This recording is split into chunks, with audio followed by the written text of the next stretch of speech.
Aku adalah seorang istri. Aku juga seorang anak. Dan seharusnya, rumahku adalah tempat paling aman di dunia. Tapi aku tidak pernah menyangka, orang yang menghancurkan rumah tanggaku bukanlah orang luar, melainkan dua orang yang paling kupercaya sepanjang hidupku. Suamiku, pria yang kupilih untuk menua bersamaku, dan ibuku sendiri, perempuan yang melahirkanku dan selalu kuanggap sebagai pelindung.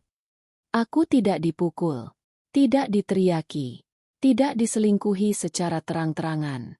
Aku hanya dibuat ragu, perlahan, sampai aku hampir kehilangan akal sehatku sendiri. Ini bukan cerita tentang perselingkuhan biasa. Ini tentang pengkhianatan yang tumbuh diam-diam, di rumah yang kuanggap aman. Dan yang paling menyakitkan, aku adalah orang terakhir yang mengetahui kebenarannya. Sebelum cerita ini saya mulai, tulis di kolom komentar dari daerah mana saja yang mendengarkan cerita ini. Jangan lupa klik tombol like dan subscribe, dan share ke teman-teman kalian agar cerita atau pengalaman saya ini dapat dijadikan pelajaran bagi kita semua. Pernahkah kamu merasa hidupmu baik-baik saja, sampai suatu hari kamu sadar, ternyata semua itu hanya ilusi? Namaku Rania. Dan ini adalah kisah yang tak pernah aku bayangkan akan kualami. Kisah tentang rumah tangga yang runtuh bukan karena orang asing, melainkan oleh dua orang yang paling aku percaya sepanjang hidupku. Aku menikah dengan Arga 6 tahun lalu. Ia bukan pria sempurna, tapi cukup membuatku merasa aman. Kami bertemu lewat teman kuliah, menjalani hubungan yang sederhana, tanpa drama berlebihan. Arga bukan tipe romantis yang pandai berkata manis, tapi ia konsisten. Dan bagiku, itu sudah lebih dari cukup. Kami menikah secara sah, sederhana, disaksikan keluarga besar dari kedua belah pihak. Saat itu aku benar-benar percaya bahwa aku telah memilih orang yang tepat. Aku bahkan sempat merasa beruntung, karena Arga terlihat begitu menghormatiku, menghargai keluargaku, dan terutama, menyayangi ibuku. Ibuku, Bu Ratna, adalah perempuan yang sangat berpengaruh dalam hidupku. Sejak ayah meninggal belasan tahun lalu, akulah satu-satunya anak yang tinggal bersamanya. Hubungan kami sangat dekat. Terlalu dekat. Mungkin. Bu Ratna dikenal sebagai sosok ibu yang tegas, berwibawa, dan selalu ingin terlibat dalam setiap keputusan penting hidupku. Mulai dari pendidikan, pekerjaan, hingga pernikahan. Dan ketika aku memperkenalkan Arga, dialah orang pertama yang memberi persetujuan. Akhirnya kamu dapat laki-laki yang kelihatan bisa diatur, katanya waktu itu, sambil tersenyum tipis. Aku menganggap itu candaan. Aku selalu menganggap semua hal dari ibuku sebagai bentuk kepedulian.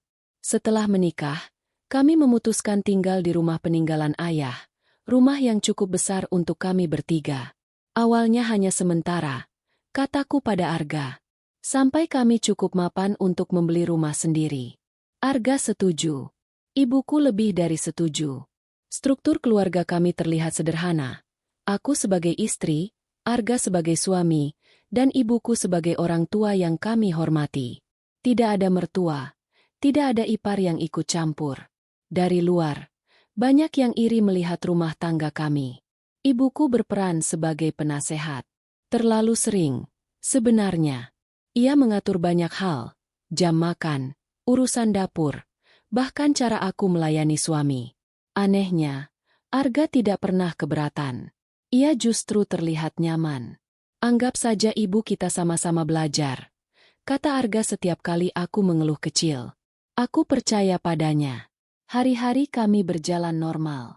Arga bekerja. Aku mengurus rumah sambil menjalankan usaha kecil online. Ibuku lebih sering di rumah, dan semakin sering berbincang dengan Arga, tentang apa saja. Mulai dari berita, politik, keuangan, sampai hal-hal sepele yang kadang terasa terlalu pribadi. Namun saat itu, aku masih merasa aman. Rumah tanggaku terlihat utuh. Tidak ada pertengkaran besar. Tidak ada kekerasan. Tidak ada perselingkuhan. Setidaknya itu yang kupikirkan. Bahkan saat ibuku sering membela Arga ketika kami berbeda pendapat, aku menganggapnya sebagai bentuk keadilan. Kamu sebagai istri harus lebih sabar, kata ibu. Dan aku mengangguk. Aku selalu mengangguk. Aku tidak sadar bahwa perlahan, posisiku mulai bergeser. Pendapatku sering kalah. Keputusanku sering dipatahkan. Dan Arga semakin jarang berpihak padaku. Tapi aku masih bertahan pada satu keyakinan. Ini rumah tanggaku. Ini keluargaku. Mereka tidak mungkin menyakitiku. Aku salah. Sangat salah. Karena semua rasa aman itu hanyalah panggung. Dan aku adalah satu-satunya orang yang tidak tahu bahwa pertunjukan pengkhianatan sudah lama dimulai. Tepat di bawah atap rumah yang kuanggap sebagai tempat paling aman di dunia. Jika sejak awal aku tahu bahwa dua orang yang paling kucintai sedang membangun rahasia di belakangku, mungkin aku tak akan setenang itu, menunggu kehancuranku sendiri. Aku baru menyadari satu hal. Konflik kecil yang terus berulang bukanlah kebetulan, melainkan pola. Jika aku menoleh ke belakang sekarang, aku sadar satu hal yang dulu selalu kuabaikan. Masalah besar jarang datang tiba-tiba. Ia tumbuh dari hal-hal kecil yang dibiarkan terlalu lama. Pada awalnya, konflik di rumah kami tampak remeh. Bahkan terlalu sepele untuk disebut masalah. Aku sering meyakinkan diriku sendiri bahwa semua rumah tangga pasti punya fase penyesuaian. Apalagi kami tinggal bersama orang tua. Wajar jika ada gesekan. Yang pertama kali kurasakan adalah campur tangan ibuku yang semakin sering dan semakin dalam. Awalnya hanya komentar ringan. Masakanmu kurang asin, Ran. Arga itu sukanya yang kuat rasanya, katanya suatu pagi, sambil tetap mengaduk panci seolah dapur itu sepenuhnya miliknya. Aku tersenyum kaku. Arga nggak pernah protes, Bu. Belum sempat aku menyelesaikan kalimat. Arga menyahut dari meja makan. Ya, ibu ada benarnya juga sih. Nada suaranya santai. Seolah itu bukan apa-apa. Tapi entah kenapa, dadaku terasa mengempis. Komentar seperti itu mulai sering terjadi. Tentang cara aku berpakaian di rumah. Cara aku berbicara pada suami. Cara aku mengatur uang belanja. Bahkan jam tidurku. Dan setiap kali aku mencoba menyampaikan keberatanku, ibuku selalu punya jawaban yang terdengar masuk akal. Ibu cuma mau rumah tangga kamu awet. Ibu ini sudah lebih tua, lebih pengalaman. Ibu bicara demi kebaikan kalian. Dan yang paling menyakitkan, Arga selalu mengiyakan. Aku tidak pernah benar-benar dimarahi. Tidak pernah diteriaki. Tidak pernah diperlakukan kasar. Tapi aku sering merasa diposisikan sebagai anak kecil yang salah terus. Konflik kecil mulai berulang dalam bentuk yang sama, hanya topiknya yang berbeda. Jika aku dan Arga berbeda pendapat, ibuku akan ikut masuk. Bukan sebagai penengah, tapi sebagai penentu. Jika aku mengeluh kelelahan, ibuku akan membandingkanku dengan dirinya dulu. Jika aku ingin keputusan diambil berdua, ibuku akan berkata aku terlalu egois. Dan Arga? Ia berubah menjadi orang yang lebih sering diam di hadapanku, tapi sangat aktif ketika berbicara dengan ibuku. Aku mulai merasa seperti tamu di rumah sendiri. Namun setiap kali aku mengajak Arga bicara empat mata, ia selalu meremehkannya. Kamu terlalu sensitif. Kamu kebanyakan mikir. Ibu kan cuma peduli. Kalimat itu diulang berkali-kali, sampai aku sendiri mulai meragukan perasaanku. Mungkin aku memang berlebihan, pikirku. Konflik lain muncul dari hal-hal yang lebih praktis. Uang, misalnya. Arga mulai sering berdiskusi soal keuangan dengan ibuku, tanpa aku. Aku baru tahu belakangan, setelah keputusan diambil. Kenapa kamu nggak bilang dulu ke aku? Tanyaku suatu malam. Arga menghela napas. Udah dibahas sama ibu. Lagian ibu lebih paham soal ini. Aku terdiam. Sejak kapan posisiku sebagai istri digantikan? Ibuku juga semakin sering meminta Arga menemaninya. Ke pasar, ke acara keluarga, ke urusan-urusan kecil yang sebenarnya bisa ia lakukan sendiri. Anehnya, Arga selalu bersedia, bahkan ketika aku meminta bantuan di waktu yang sama. Besok aja ya, Ran. Ibu minta ditemani. Aku mencoba bersabar. Aku tidak ingin dicap sebagai anak durhaka. Aku juga tidak ingin menjadi istri yang posesif. Jadi aku memilih diam. Menyimpan rasa tidak nyaman itu sendirian. Tapi konflik kecil itu tidak pernah berhenti. Ia berulang, konsisten, dan selalu membuatku berada di posisi yang sama, pihak yang harus mengalah. Aku mulai merasa suaraku tidak penting. Keputusanku selalu kalah sebelum didengar. Dan setiap kali aku mencoba bersikap tegas, aku justru dianggap pembuat masalah. Lingkaran itu melelahkan. Yang membuatku semakin bingung adalah, tidak ada satupun konflik yang cukup besar untuk dijadikan alasan pergi. Tidak ada bukti. Tidak ada kesalahan besar. Hanya perasaan terpinggirkan yang terus menumpuk. Aku sering menangis diam-diam di kamar mandi. Bertanya pada diriku sendiri, apakah ini yang disebut ujian rumah tangga? Apakah semua istri memang harus menelan perasaan sendiri demi keharmonisan?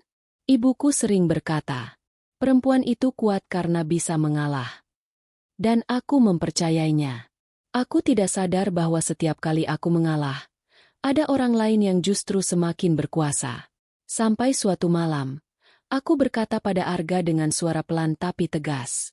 Aku merasa kamu lebih berpihak ke ibu daripada ke aku. Arga tertawa kecil. Kamu cemburu sama ibu sendiri. Kalimat itu seperti tamparan. Aku langsung merasa bersalah. Padahal aku tidak tahu salahku di mana. Jangan bikin masalah dari hal kecil, tambahnya. Dan saat itulah aku menyadari sesuatu. Konflik ini bukan kejadian sekali dua kali. Ia adalah pola. Pola yang terus diulang. Pola yang membuatku semakin kecil. Dan pola yang perlahan mengikis kepercayaanku. Pada suamiku, pada ibuku, dan pada diriku sendiri. Aku mulai tidak nyaman berada di rumah. Tapi aku tidak tahu harus pergi kemana. Rumah ini adalah segalanya bagiku. Atau setidaknya, dulu aku mengira begitu. Malam itu, aku menatap langit-langit kamar dan bertanya dalam hati. Apa yang sebenarnya sedang terjadi di rumah ini? Aku belum tahu jawabannya. Tapi aku tahu satu hal. Rasa tidak nyaman ini bukan tanpa alasan. Dan semakin aku mencoba mengabaikannya, semakin kuat perasaan itu tumbuh. Kadang, masalah terbesar bukan pada apa yang kita lihat, melainkan pada apa yang terus kita paksa untuk tidak kita lihat. Rasa tidak nyaman itu akhirnya berubah menjadi kecurigaan. Saat aku mulai melihat hal-hal yang tak lagi bisa dijelaskan dengan logika sederhana. Ada satu fase dalam hidup ketika hati mulai menangkap sesuatu lebih cepat daripada logika. Dan fase itu datang padaku tanpa aba-aba. Awalnya bukan kejadian besar. Hanya perubahan kecil yang terasa aneh. Tapi sulit dijelaskan. Arga mulai sering pulang lebih malam, dengan alasan yang terdengar masuk akal. Lembur, rapat mendadak, urusan kantor yang tidak bisa ditunda.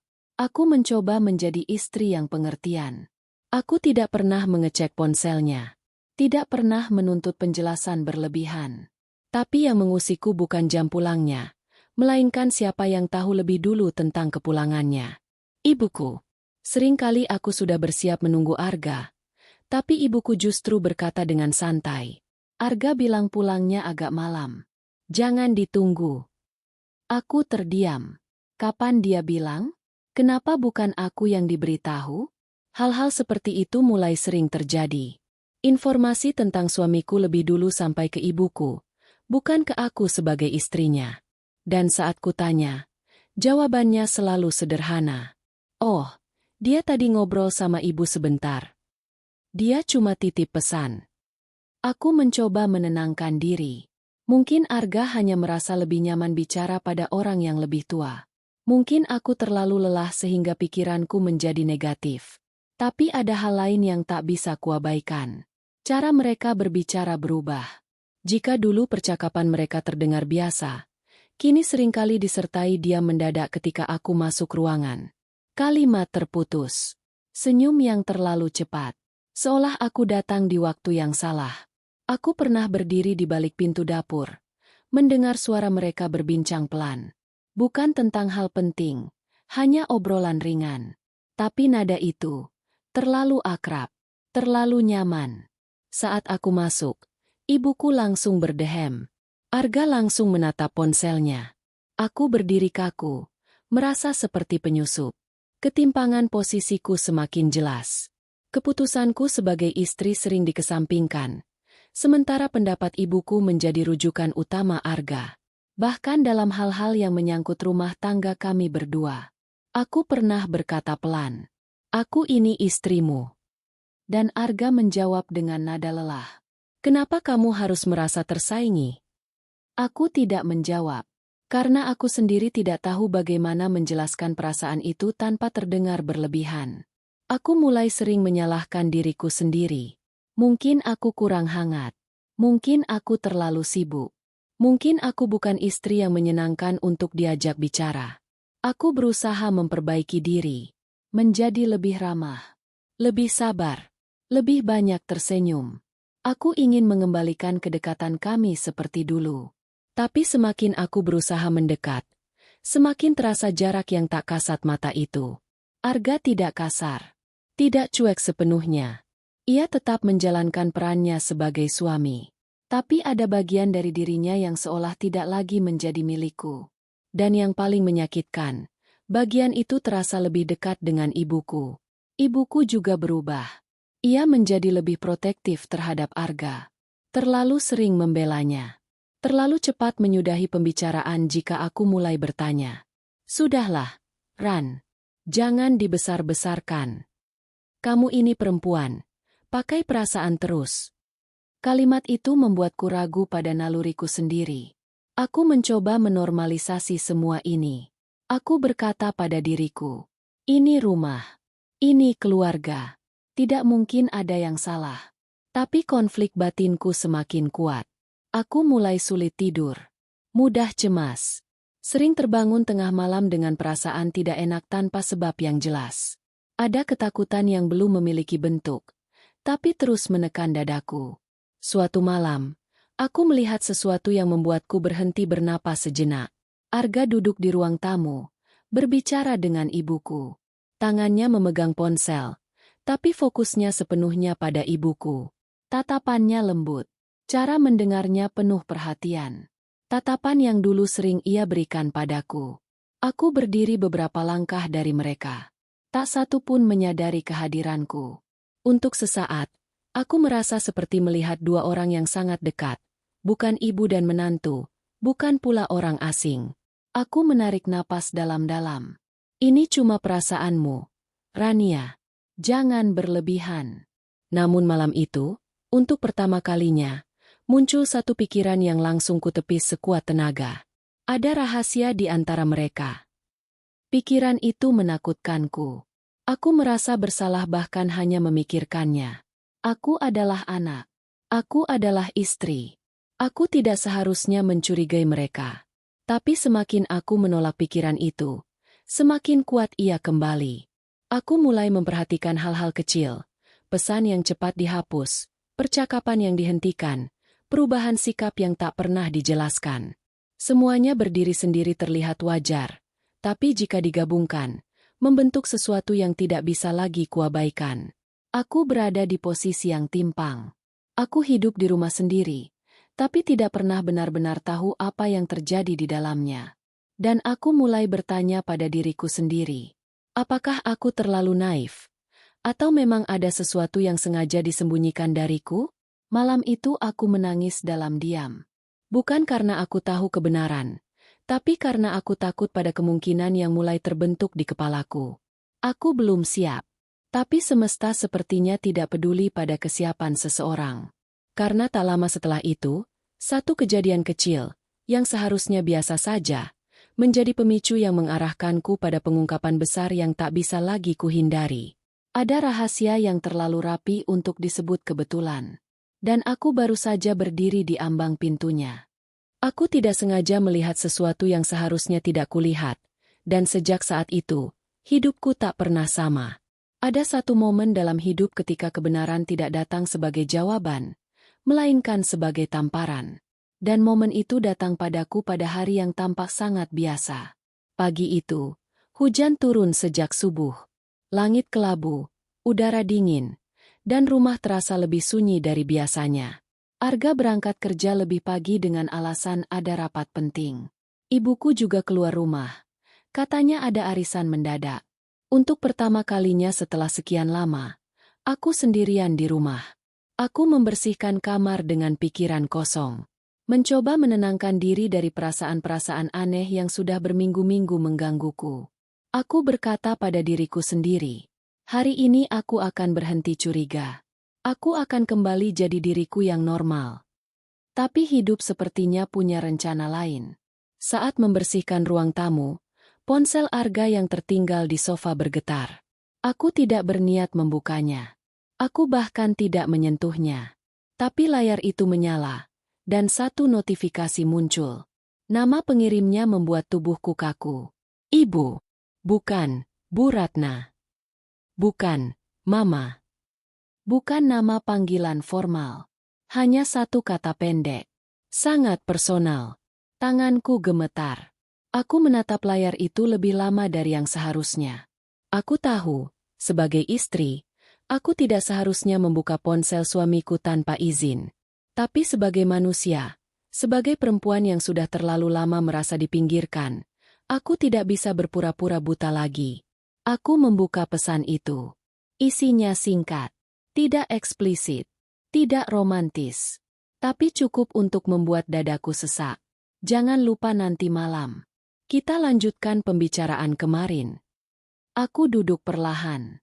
Pembicaraan apa? Aku menutup ponsel itu lagi. Kepalaku berdengung. Aku mencoba mencari penjelasan lain. Mungkin soal keuangan.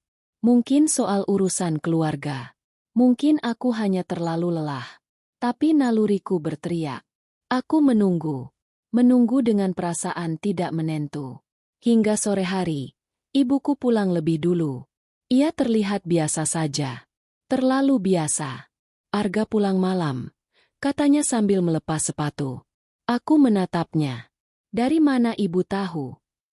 Ia terdiam sepersekian detik. Dia bilang tadi siang. Aku mengangguk. Padahal Arga tidak mengirim pesan apapun padaku. Malam itu, aku berpura-pura tidur lebih awal. Lampu kamarku padamkan. Nafasku kuatur pelan. Jantungku berdetak keras di telinga sendiri. Aku tidak tahu apa yang kutunggu, tapi aku tahu aku tidak boleh tertidur.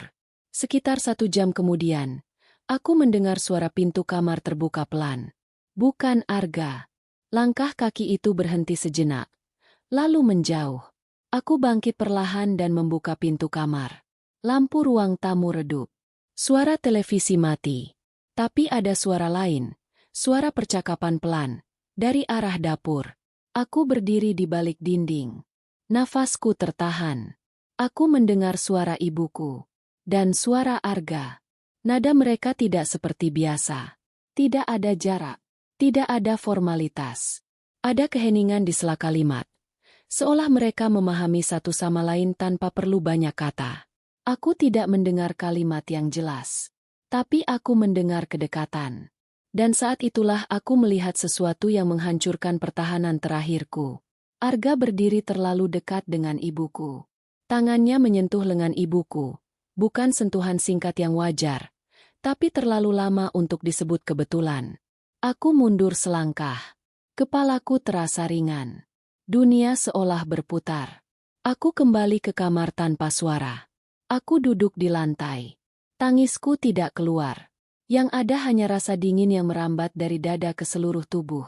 Aku ingin mempercayai bahwa mataku salah. Bahwa pikiranku memelintir kenyataan. Bahwa ini semua hanyalah kesalahpahaman. Keesokan paginya, aku mencoba mengonfirmasi dengan cara paling lembut. Semalam kamu ngobrol lama sama ibu. Tanyaku pada Arga saat sarapan. Ia menjawab cepat. Cuma sebentar. Ada hal keluarga. Hal apa? Ia menatapku. Kenapa kamu tanya begitu? Nada suaranya defensif. Aku tersenyum kecil. Nggak apa-apa. Cuma tanya. Ibuku masuk ke dapur dan berkata, Rania ini belakangan suka curiga nggak jelas. Aku menunduk. Aku merasa seperti anak kecil yang dimarahi karena berani bertanya. Sepanjang hari itu, kepalaku penuh pertanyaan. Tapi tidak satu pun mendapat jawaban jujur. Yang ada hanya penyangkalan, pengalihan, dan kalimat-kalimat yang membuatku merasa bersalah. Kamu kebanyakan mikir. Kamu capek. Kamu jangan rusak suasana. Aku mulai ragu pada diriku sendiri. Apakah aku berhalusinasi? Apakah aku salah melihat? Apakah aku sedang mengalami kecemasan berlebihan? Tapi malam itu, aku menemukan satu hal lagi. Di kamar mandi, saat Arga sedang mandi, ponselnya kembali bergetar. Kali ini jatuh dari saku celananya. Aku mengambilnya untuk memindahkannya ke meja. Dan tanpa sengaja, layar terbuka. Riwayat chat terbuka. Aku tidak membaca semuanya. Aku tidak sanggup. Tapi aku melihat cukup untuk membuat kakiku lemas. Panggilan yang terlalu sering. Jam-jam yang tidak wajar. Kalimat-kalimat yang tidak seharusnya ada antara menantu dan mertua. Aku menjatuhkan ponsel itu seolah benda panas. Saat Arga keluar dari kamar mandi, aku duduk di tepi ranjang dengan mata merah. "Kamu kenapa?" tanyanya. Aku menatapnya. "Sejujurnya aja. Ada apa antara kamu dan ibu?" Wajahnya berubah. "Kamu keterlaluan." Ibuku masuk ke kamar. "Kamu nuduh apa, Rania?" Aku berdiri. Tanganku gemetar. Aku cuma minta kejujuran. Dan saat itulah aku sadar. Mereka tidak berniat jujur. Yang ada hanyalah manipulasi. Pemutarbalikan. Penyangkalan yang rapi. Mereka membuatku merasa seperti orang gila yang mencurigai hal tidak masuk akal. Aku menangis. Bukan karena aku tahu seluruh kebenaran. Tapi karena aku tahu, ada sesuatu yang sangat salah, dan aku sendirian menghadapinya. Pengungkapan itu belum utuh. Tapi cukup untuk menghancurkan rasa aman yang tersisa. Dan sejak hari itu, tekanan mulai meningkat. Bukan lagi konflik kecil. Bukan lagi kecurigaan samar. Melainkan perang batin antara apa yang kulihat dan apa yang mereka paksa untuk kuterima. Setelah kecurigaan itu muncul ke permukaan, mereka tidak lagi melihatku sebagai korban, melainkan sebagai ancaman. Aku pernah membaca bahwa kebenaran tidak selalu langsung membebaskan. Kadang, ia justru menjadi awal dari penderitaan yang lebih dalam. Setelah malam ketika aku berani bertanya secara langsung, suasana rumah berubah total. Bukan menjadi lebih jujur, melainkan lebih sunyi dan penuh tekanan. Tidak ada pertengkaran besar. Tidak ada teriakan. Tapi ada sesuatu yang jauh lebih melelahkan.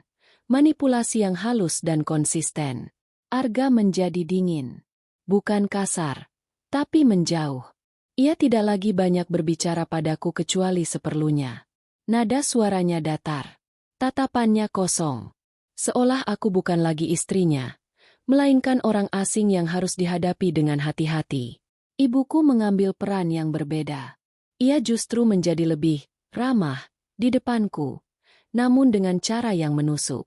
"Kamu kelihatan capek, Ran. Jangan terlalu keras sama pikiran sendiri," katanya sambil menyentuh bahuku. Sentuhan itu membuatku merinding. Setiap kali aku mencoba membuka pembicaraan, mereka berdua selalu kompak. Bukan dengan kata yang sama, tapi dengan arah yang sama, membuatku merasa akulah sumber masalahnya. "Kamu sensitif. Kamu terlalu berprasangka. Kamu ini kelihatan stres." Kalimat-kalimat itu terdengar peduli, tapi efeknya menghancurkan. Sedikit demi sedikit, aku mulai meragukan ingatanku sendiri, meragukan perasaanku. Bahkan meragukan apa yang kulihat dengan mata kepalaku sendiri. Mereka tidak pernah mengaku. Tapi mereka juga tidak pernah benar-benar menyangkal dengan tegas. Yang mereka lakukan adalah mengaburkan batas antara kenyataan dan kebohongan. Sampai aku tidak tahu lagi mana yang benar. Tekanan juga datang dari lingkungan sekitar. Ibuku mulai bercerita ke keluarga besar tentang aku yang mudah curiga, emosional, dan tidak stabil setelah menikah. Cerita itu disampaikan dengan nada prihatin, seolah ia adalah ibu yang khawatir pada anaknya. Aku tahu karena beberapa saudara mulai menghubungiku. "Kamu nggak apa-apa, Ran? Jangan terlalu keras sama suami. Namanya hidup bareng orang tua, ya harus banyak ngalah." Tidak ada yang bertanya versiku. Tidak ada yang benar-benar mendengarkan. Aku sudah lebih dulu diposisikan sebagai perempuan bermasalah. Di titik itu, aku sadar, posisi korban dan pelaku telah dibalikan. Aku yang terluka. Aku yang bingung. Tapi aku yang dianggap merusak keharmonisan. Tekanan mentalnya luar biasa. Aku sulit makan. Berat badanku turun drastis. Aku sering gemetar tanpa sebab. Tidur hanya sebentar. Lalu terbangun dengan dada sesak. Pikiranku penuh dengan pertanyaan yang tidak pernah mendapat jawaban. Aku mulai menarik diri. Tidak lagi aktif mengurus rumah. Tidak lagi antusias menjalankan usahaku. Dunia terasa mengecil menjadi kamar tidur dan kamar mandi. Dua tempat di mana aku bisa menangis tanpa dilihat. Arga tidak pernah bertanya apakah aku baik-baik saja. Ibuku justru sering berkata, "Kamu jangan drama." Kalimat itu mematahkan sesuatu di dalam diriku. Aku pernah berdiri di depan cermin, menatap wajahku sendiri yang pucat, dan bertanya, apa aku benar-benar kehilangan akal sehatku? Isolasi itu terasa nyata. Aku tidak punya tempat bercerita. Jika aku bicara pada keluarga, mereka sudah mendengar versi ibuku. Jika aku bicara pada teman, aku takut dianggap berlebihan, atau lebih buruk, tidak dipercaya. Aku sendirian di tengah rumah yang penuh orang. Ada satu malam ketika aku benar-benar berada di titik hampir menyerah. Aku duduk di lantai kamar, memeluk lutut, dan berpikir, mungkin akan lebih mudah jika aku pergi. Pergi tanpa penjelasan. Pergi tanpa perlawanan. Setidaknya aku tidak perlu terus merasa seperti orang gila di rumah sendiri. Tapi di tengah keputusasaan itu, muncul satu perasaan lain, pelan, tapi tegas. Marah karena aku tahu aku tidak mengada-ada. Marah karena perasaanku dipatahkan berkali-kali. Marah karena mereka pikir aku akan diam selamanya. Untuk pertama kalinya sejak semua ini dimulai, aku berhenti menangis. Aku menarik napas panjang dan berkata dalam hati, kalau aku diam, aku akan benar-benar hancur. Aku mulai memperhatikan dengan cara berbeda. Bukan lagi dengan perasaan, tapi dengan kesadaran. Aku tidak langsung bereaksi. Aku mencatat dalam diam. Percakapan. Perubahan sikap. Aku tahu ini berbahaya. Aku tahu aku sedang melawan dua orang yang sangat berpengaruh dalam hidupku. Tapi aku juga tahu, jika aku tidak melakukan apa-apa, aku akan kehilangan diriku sendiri. Malam itu, untuk pertama kalinya, aku tidak memohon pengertian. Aku tidak meminta kejujuran. Aku hanya berjanji pada diriku sendiri. Aku akan mencari kebenaran. Apapun risikonya. Di titik terendah hidupku, aku akhirnya sadar. Aku tidak ingin sekadar bertahan. Aku ingin bangkit. Aku mulai mengumpulkan potongan-potongan kecil yang selama ini diabaikan.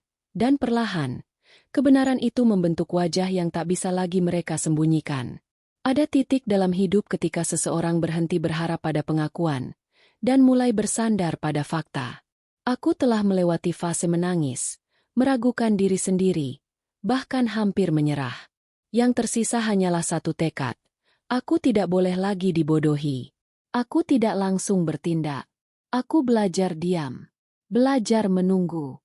Dan yang paling penting, belajar mendengarkan dengan kepala dingin, bukan hati yang terluka. Aku mulai memperhatikan pola mereka dengan saksama. Jam-jam Arga pulang. Waktu ibuku keluar rumah. Percakapan yang terhenti saat aku muncul. Ponsel yang selalu dibawa kemana-mana. Kunci kamar yang kini lebih sering dikunci. Semua potongan kecil itu mulai membentuk gambaran yang tak lagi bisa kupungkiri. Suatu sore, ibuku berpamitan akan menginap di rumah saudara. Arga, yang seharusnya bekerja lembur, justru pulang lebih awal. Alasan mereka tidak sinkron. Dan untuk pertama kalinya, aku tidak bertanya apapun. Aku hanya mengamati. Malam itu, setelah mereka mengira aku tertidur, aku mendengar langkah kaki pelan di lorong. Aku tidak keluar. Aku tidak mengintip. Aku hanya merekam waktu. Jam berapa pintu kamar dibuka, berapa lama sunyi, dan jam berapa langkah itu kembali. Aku menangis setelahnya. Tapi bukan karena kaget. Melainkan karena semua kecurigaanku akhirnya menemukan bentuknya. Hari berikutnya, aku mengumpulkan keberanian untuk melakukan satu hal yang selama ini kutunda, menghadapi kenyataan secara langsung. Aku menunggu waktu yang tepat. Bukan saat emosi memuncak, bukan saat rumah ramai. Aku memilih malam minggu, ketika semua ada di rumah dan tidak ada alasan untuk pergi. Aku menyiapkan diri seperti orang yang akan berperang. Aku menenangkan napas. Aku menguatkan hati. Aku berjanji pada diriku sendiri. Apapun yang terjadi, aku tidak akan mundur. Ada yang ingin aku bicarakan, kataku pelan tapi tegas. Saat kami bertiga duduk di ruang tamu. Ibuku menatapku dengan ekspresi khawatir yang dibuat-buat. Arga menghela napas panjang. Kenapa harus sekarang? Katanya. Karena aku sudah terlalu lama diam. Jawabku. Aku tidak langsung menuduh. Aku tidak berteriak. Aku menyampaikan apa yang kulihat, apa yang kurasakan, dan apa yang kutahu, satu persatu. Jam, kejadian, percakapan, kebohongan kecil yang tak lagi selaras. Wajah Arga berubah. Ibuku menggenggam tasnya lebih erat. Kamu menyimpulkan sendiri, kata ibuku akhirnya. Kamu memfitnah ibu sendiri. Aku menatapnya. Kalau ini fitnah, jelaskan semuanya. Sekarang. Ruangan itu sunyi. Arga berdiri. Berjalan mondar-mandir. Tangannya gemetar. Ini nggak seperti yang kamu pikirkan, katanya. Lalu seperti apa? Tanyaku. Ia terdiam. Ibuku mulai menangis. Tangis yang pernah membuatku luluh berkali-kali. Tangis yang dulu selalu berhasil membuatku merasa bersalah. Kamu tega ya, Ran, katanya dengan suara bergetar. Setelah semua yang ibu lakukan buat kamu. Kalimat itu dulu akan membuatku hancur. Tapi malam itu, aku tetap berdiri. Aku cuma minta kejujuran, kataku. Bukan drama. Arga akhirnya duduk. Kepalanya tertunduk. Suaranya pecah saat ia berbicara. Kami salah. Dua kata itu menghantamku lebih keras dari teriakan manapun. Ibuku berhenti menangis. Aku menahan napas. Kami terlalu dekat, lanjut Arga.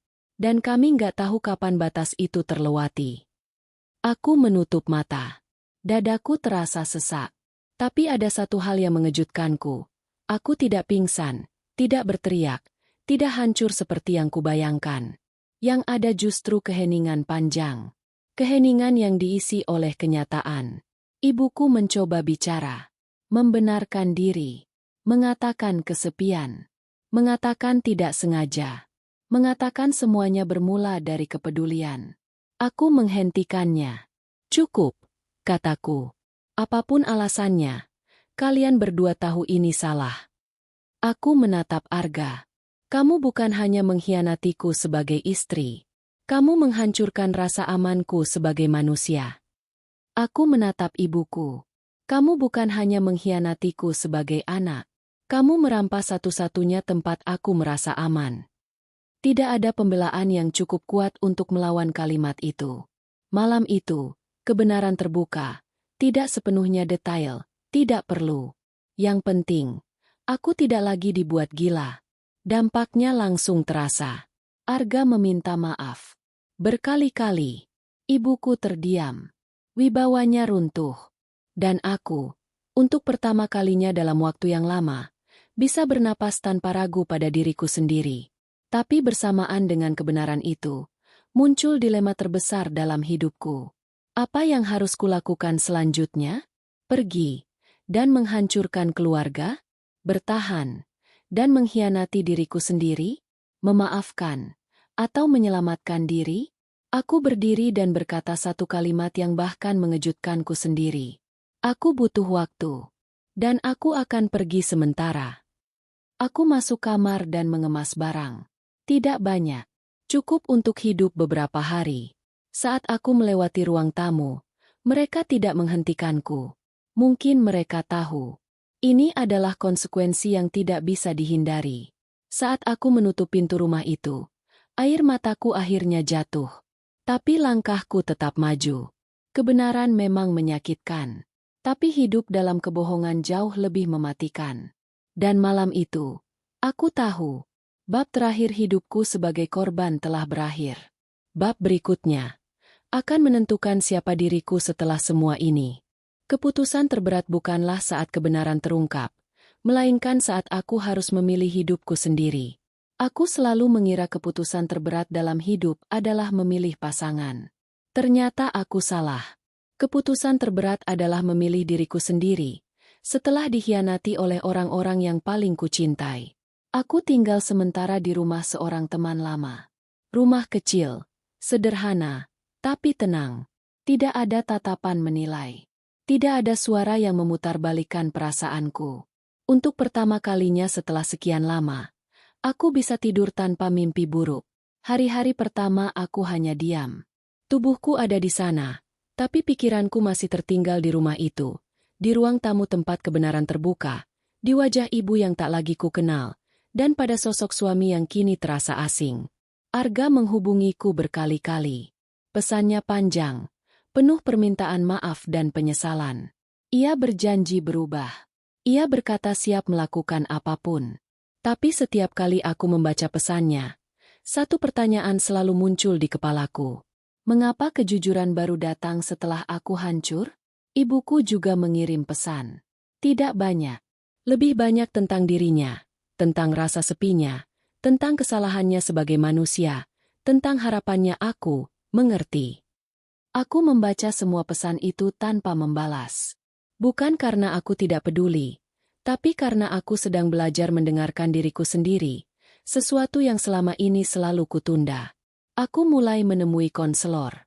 Untuk pertama kalinya, aku mengatakan semuanya tanpa takut dianggap berlebihan, tanpa takut disalahkan. Aku belajar bahwa apa yang kualami bukan sekadar konflik keluarga, tapi pengkhianatan emosional yang nyata. Aku belajar satu hal penting. Tidak semua luka harus ditutup dengan maaf yang tergesa-gesa. Keputusan itu tidak datang dalam semalam.